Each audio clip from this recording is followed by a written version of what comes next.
par ces jeunes Tessinois. Un stade du Cornaredo qui est plein, 6800 places qui ont toutes trouvé. Effectivement, d'autres inconnus, d'autres changements par rapport au match contre l'Espagne.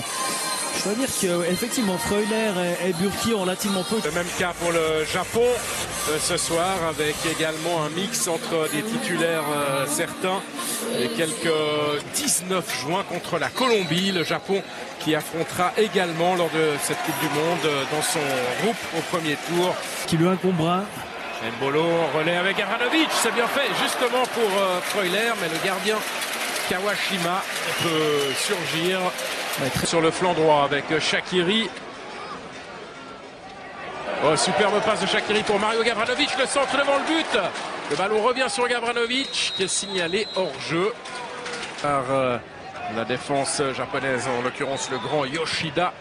Nouveau centre, premier poteau avec la glissade de Gavranovic et Kawashima. Transversal de Akanji, magnifique pour Shaqiri. Le bon contrôle de Xherdan Shaqiri qui a du soutien avec Xhaka, le centre de Xhaka, deuxième poteau. Mbolo ne peut pas passer devant son défenseur. Rodriguez tente la reprise qui malheureusement n'est pas du tout cadrée. À l'origine de l'action. Conservation du ballon là, de la part des Japonais avec maintenant le capitaine ACB qui tente sa chance. Un ballon qui rebondit à la hauteur du point de pénalty. Et Roman Burki a senti le danger et s'est bien concentré et bien positionné. Absolument, ça dépendra aussi des premiers résultats, puisque... Ouais, le beau centre et la reprise de la tête, ça passe pas loin de Mario Gavranovic. Il la provoque, il la cherche, il n'y a strictement rien, à mon sens.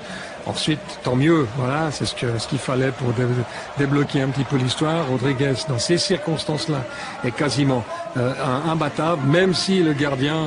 Fabian Schär, s'il arrive à trouver dans la course de Simon Zuber. Zuber, il a plus le temps d'ajuster peut-être un centre, il préfère rentrer et frapper. Et malheureusement, son tir du pied droit passe à côté de la cage de Kawashima. Bonne action de la part de Zuber, un bon appel en profondeur. C'est déjà le 2 à 3e qu'il fait depuis qu'il est rentré dans cette situation-là.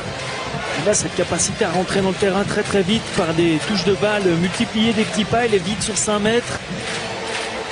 Parce qu'il y a 3 Japonais à l'attaque, dont Honda qui a le ballon sur le bout du pied et transmet à Hiraguchi. Hiraguchi à l'entrée de la surface. Hiraguchi va frapper.